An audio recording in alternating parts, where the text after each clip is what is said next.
ہم اپنے معصوم کی محبوب چیزوں کو کتنا اپناتے ہیں، کتنا عمل کرتے ہیں، کتنی نماز پڑھ لیتے ہیں، کتنے لوگ نمازی ہیں. ماتمدار تو ہزاروں کی تعداد میں نظر آئیں گے، لیکن نمازی سینکڑوں میں نظر نہیں آتے. اگر نمازی صحیح طریقے سے امام حسین کی محبوب چیز جو نماز ہے، اگر لوگ اس پر عمل کر رہے ہیں، یہ مسجدیں جو ہیں چھوٹی ہیں، ان کا توسیع کرنا پڑ جائے گا، یہ مسجدیں ناکافی ہو جائیں گی. عزیزان گرامی، ہم تو دیکھتے ہیں معذرت کے ساتھ کہ ہمارا جب کوئی مر جاتا ہے، ماں باپ بھائی بہن کوئی رشتہ دار مر جاتا ہے، ہم یہ دیکھتے ہیں اس کے فاتحے میں اس کو کیا پسند تھا کھانے میں، کیوں؟ ان سے محبت ہے، ماں سے محبت ہے، باپ سے محبت ہے، بھائی بہن سے محبت ہے، مرنے والے سے محبت ہے. اب یہ ہم کو معلوم ہے وہ کیا کھانے میں پسند کرتے تھے.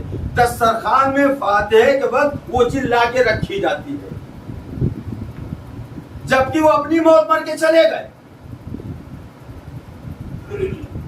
اور وہ بخشش کے محتاج ہیں. اور جس امام نے یہ فرمایا ہے کہ میں ان چیزوں کو پسند کرتا ہوں، ان چیزوں سے محبت کرتا ہوں، وہ کسی کے بخشش کے محتاج نہیں ہے، وہ تو بخشوانے والے ہیں، وہ شفیع ہیں، وہ وسیلہ ہیں بخشش کا ذریعہ وہ ہیں. تو جو ان کی پسند ہو اس پر عمل کیوں نہیں کرتے؟ مرحومین کے فاتحے کے لیے کھانے میں دسترخوان پہ ان کی محبوب چیز رکھی جاتی ہے، کیوں؟ آپ کو ان سے محبت ہے، اس لیے ان کی پسندیدہ چیز فاتحے میں رکھ دی. اور جس امام نے ہماری ہدایت کے لیے اتنی بڑی قربانی دی، جس امام کی وجہ سے ہم کو یہ شرف ملا ہے، ہماری عزت ہے تمام دنیا میں، اقوام میں، کہ ہم حسین کے ماننے والے ہیں، اس کی پسندیدہ چیز پر عمل نہیں ہوتا زیادہ. مختصر لوگ کیوں ہیں؟ عزیزان گرامی، امام نے بتا دیا ان چیزوں کا اعلان کر کے کہ خدا نے ہم کو کس لیے پیدا کیا. صرف محرم کے لیے پیدا نہیں کیا، جیسا کہ ابھی آپ نے ایک شعر سنا تھا نجم صاحب کی زبانی، کہ اللہ نے ہم کو محرم کے لیے خالی نہیں پیدا کیا، محرم بعد میں ہے، خلقت پہلے ہے. انسان پہلے پیدا ہوا، اللہ نے پیدا کیا. وما خلقت الجن والانس الا لیعبدون، ہم نے جن و انسان کو پیدا نہیں کیا مگر اپنی عبادت کے. اسی عبادت میں آزاداری بھی آتی ہے. ایک صلوات دی محمد والے محمد. اگر یہی ہدف بنا دیں کہ ہم محرم لیے پیدا ہوئے تو باقی دنوں کیا کریں گے؟ پونے 10 مہینہ تو محرم تو ہے ہی نہیں، پھر کیا کریں گے؟ عزیزان گرامی، جس امام نے ہم کو عبادت کا سلیقہ سکھایا، ہم ان کے زاداری کیوں مناتے ہیں؟ کہ اس لیے وہ بے گناہ تھے، معصوم تھے، انہوں نے حق کو بچایا ہے، اللہ کے نمائندے تھے، ان کے اوپر اتنا ظلم و ستم ہوا ہے تو ہم ان کے اوپر گریہ گزاری کرتے ہیں. اگر انہوں نے قربانی نہ دی ہوتی تو آج انسانیت نہ ہوتی، حیوانیت ہوتی. اتنی جو محبت پائی جاتی یہ بھی ختم ہو جاتی. یہ حسین کی قربانیوں کا نتیجہ ہے. امام برحق پر اتنا ظلم، اس لیے ہم روتے ہیں. عزیزان گرامی، نماز کی اہمیت کو سمجھیے. واجب نماز اپنی جگہ ہے. امام حسین نے آخر وقت جو وصیت کی ہے جناب زینب سے، اس وصیت میں کیا کہا ہے؟ لا تنسینی فی صلاۃ اللیل، اے بہن زینب مجھے نماز شب میں فراموش نہ کرنا. یہ نماز شب کی کتنی اہمیت ہے. کیوں؟ اس لیے کہ جب سب محو خواب ہوتے ہیں، آرام کی نیند سے سو رہے ہوتے ہیں، اس وقت بندہ جو اٹھتا ہے تنہائی کے عالم میں، سناٹے میں اپنے رب سے گفتگو کرتا ہے، اس کی عبادت اطاعت کرتا ہے، تو پروردگار خوش ہوتا ہے کہ دیکھو میرا بندہ، اس نے مجھ کو اس لائق سمجھا کہ تنہائی میں سناٹے مجھ سے کلام کرے، مجھ سے گفتگو کرے، مجھ سے راز و نیاز کی باتیں کرے. تو اس نماز کو اتنی اہمیت دی ہے کہ تو جو کچھ مانگے گا میں تجھ کو عطا کروں گا، تیری دنیا بھی سنوار دوں گا، تیری آخرت بھی سنوار دوں گا. صلوات دیجیے محمد. عزیزان گرامی، جس بہن زینب سے وصیت کی تھی، اے بہن زینب تم مجھے نماز شب میں نہ بھولنا، یہ کیا بی بی زینب بھول جاتی اپنے بھائی کو؟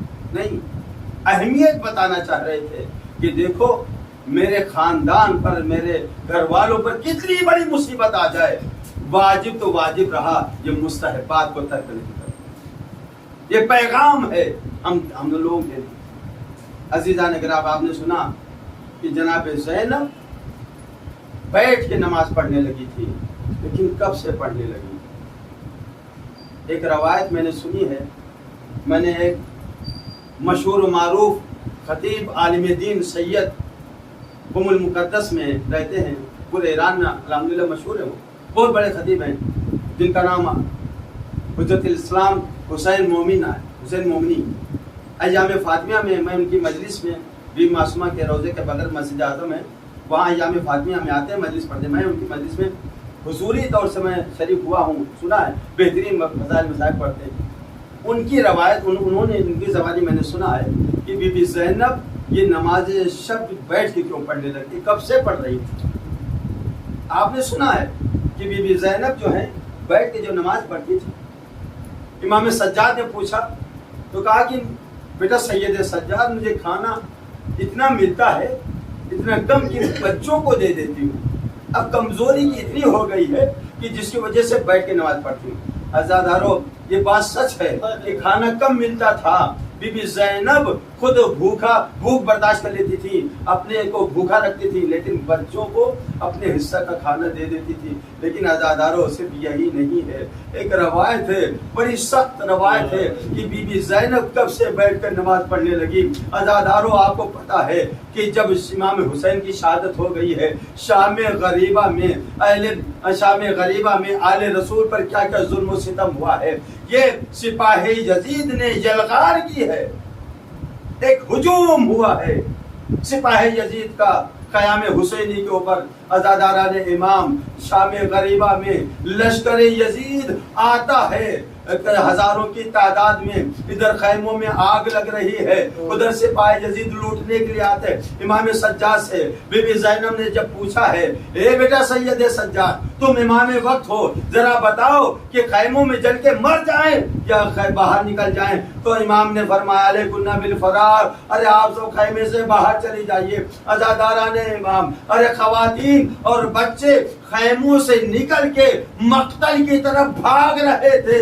ذرا تصور کیجئے کیا کیا ظلم ہوا، کتنے بچے چاہے لڑکے ہوں لڑکیاں ہوں، بیٹے ہوں بیٹیاں ہوں، کتنے لوگ شہید ہو گئے کچھ پتا نہیں۔ روایت کہتی ہے کہ جب یہ بچے مقتل کی طرف بھاگ رہے تھے، ادھر فوج اشقیاء بھاگتی ہوئی آ رہی تھی، یہ بچے مقتل کی طرف جا رہے تھے، ادھر سے سپاہی یزید آ رہے تھے، ارے گھوڑوں کی ٹاپوں سے کتنے بچے کچل کے وہی مقتل میں مر گئے تھے، مقتل میں شہید ہو گئے تھے۔ عزاداران امام، ارے جب خیموں میں آگ لگ گئی، خیمے جل گئے، بی بی زینب، ذرا تصور کیجئے گا، بی بی زینب کب سے بیٹھ کے نماز شب پڑھتی ہے۔ بی بی زینب نے دیکھا کہ بچے کچھ کم نظر آ رہے ہیں، مقتل کی طرف چلی کہ بچوں کو تلاش کر کے لاتے ہیں، بچوں کو اکٹھا کرتے ہیں۔ اب صحرائے کربلا ہے، اندھیری رات ہے، بی بی زینب بچوں کو تلاش کرنے کے لیے نکلی،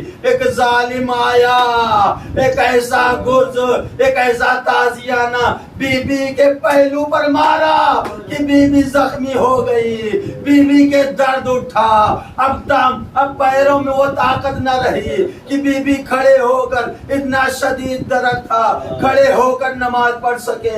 ارے بی بی زینب نماز بیٹھ کر پڑھنے لگی، اسی لیے سید سجاد نے پوچھا، اے پھوپھی اماں، ارے آپ بیٹھ کے نماز کیوں پڑھ رہی؟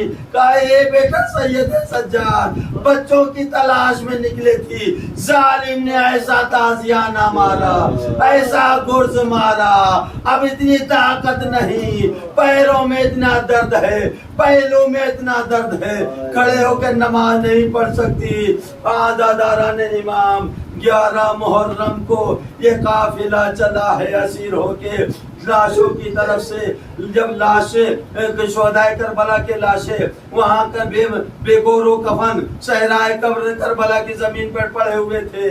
ارے عزاداروں ذرا تصور کیجئے کہ جن کے شہید سامنے پڑے ہوں ان کو اسیر کر کے لے جایا جا رہا ہو, لاشوں کی کیفیت کو دیکھ کر ارے ان کے لاش پامال کر دیے گئے تھے, لاشیں پامال ہو چکے تھے. جب ان کے سامنے لاش آئے ہوں گے ارے کیا کیفیت تاری ہوگی. عزاداران امام روایت کہتی ہے کہ سید سجاد کو ناکے پر رسی میں جکڑ دیا گیا تھا, رسی میں باندھ دیا گیا تھا تو نہیں وہ لاغر تھے. عزاداران امام بی بی زینب نے ایک لاشے کو دیکھا جو بہت ہی زخمی ہے, کہیں سے جسم سالم نہیں ہے اور تن پہ سر بھی نہیں ہے. ارے سوچا ہی تو لگتا ہے شاید میرے بھائی کا لاشا ہے. اپنے کو ناکے سے گرا دیا, لاشے تک پہنچایا, غور سے دیکھتی رہی. ایک آواز دی, آنتا اخی وابنو امی, کیا تم ہی میرے ماں جائے ہو, کیا تم ہی میرے بھائی ہو. عزاداران امام جناب زینب نے بھائی کی لاش کو دیکھا, ارے کس طرح ٹکڑے ٹکڑے ہے, ارے پہچان نہ سکی. لیکن آزادارو لیکن کچھ کسی طریقے سے وہی لاش کو پہچان لیا, یہی میرے بھائی کی لاش لگتی ہے. ارے آواز دیتی ہے, واہ محمد صلی علیہ ملائکۃ السماء, اے میرے نانا, اے محمد مصطفیٰ, ارے ملائکہ سما آپ پر درود و سلام بھیجتے ہیں, وہ آپ پر سلام بھیجتے ہیں. یہ آپ کا حسین ہے جو خون میں نہایا ہوا ہے. ارے یہ آپ کا حسین ہے جس کے اعضاء ٹکڑے ٹکڑے ہوئے ہیں. اے میرے آقا, اے میرے نانا, اے محمد مصطفیٰ, ارے یہ آپ کا لال حسین کو کس طرح قتل کیا گیا ہے. اے نانا, یہ آپ کی بیٹیاں ہیں جن کو اسیر کیا گیا ہے. ایک روایت میں ملتا ہے جناب زینب نے کس طرح فریاد کی ہے کہ دشمن بھی رونے لگا. بی بی نے جو بیان کی ہے دشمن بھی سنگ دل بھی ارے سن سن کے رونے لگا. ارے روایت کہتی ہے, مقاتل لکھتے ہیں کہ جو سپاہیوں کے گھوڑے تھے, یزیدیوں کے جو گھوڑے تھے, بی بی زینب کے بیان سن کے ان گھوڑوں کی آنکھوں سے بھی آنسو ٹپک رہے تھے. بی بی کے بیان کیا تھے؟ بی بی نے فرمایا, بی بی زینب نے بیان کیے, اے نانا, شہادت تو ہمارے خاندان میں تو ایک معیار ہے اور شہادت افتخار ہے. بدر میں ہم نے شہید دیے, احد میں ہم نے شہید دیے, ہم حمزہ ہم میں سے تھے جو احد میں شہید ہوئے. میری ماں فاطمہ کو شہید کیا گیا, میرے بابا امیر المومنین کو محراب میں شہید کیا گیا, میرے بھیا حسن کو زہر سے شہید کیا گیا, میرے بھیا حسین کو ارے کس طرح شہید کیا گیا, اس کی لاش کو بھی پامال کیا گیا. اے نانا, ابھی تک تو شہید کیا گیا تھا, ابھی تک تو ہم نے شہید دیے تھے, لیکن کسی کو آپ کی حال میں سے کسی کو اسیر نہیں کیا گیا تھا.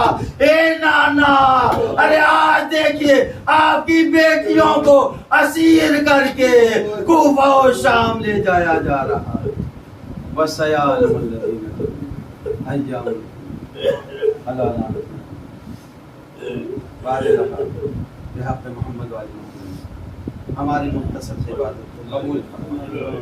بار الہ ہم سب کو مقصد حسینی پر جو قربانی کا مقصد ہے توفیق عطا فرمائے. بار الہ ہم کو سیرت معصوم پر توفیق عطا فرمائے. بار الہ ہم سب کو گناہ کبیرہ صغیرہ کو بخش. ہم سب کے مرحومین بالخصوص صاحب خانم جناب نعیم حیدر صاحب کے روح کو اور معاملہ کی مغفرت فرمائے. بار الہ ہم سب کو مقامات مقدسہ کی رسول اللہ. بار الہ صاحب خانہ کی حاضرین مجلس کی حاجت شریعہ کو پورا کر, تمام ممنات کی حاجت شریعہ کو پورا کر دیا. بار الہ جتنی ممنات بیمار سب کو شفاء کامل عاجل عطا فرما. حاضرین کے جو مریض منظور کو شفاء کامل عاجل عطا فرما. بار الہ جن ظالموں نے اہل بیت علیہ السلام پر ظلم و ستم کیے ہیں اور کربلا میں آل رسول کو جنہوں نے شہید کیا ہے, اور سرا نے آل رسول پر جنہوں نے ظلم و ستم کیے ہیں اور اس ظلم پر جو راضی رہے اور ظالموں کی جنہوں نے مدد کی ہے, پروردگار سب پر سخت ترین عذاب نازل فرما. بار الہ منجی عالم بشریت حضرت حجت کے ظہور میں تعجیل فرما. ہم سب کو ان کے غلام و مناسب و شمار فرما. ربنا تقبل منا. ایک سورہ فاتحہ مشرق والوں کے سبیل حسین ابن سجاد. سورہ فاتحہ سمجھانا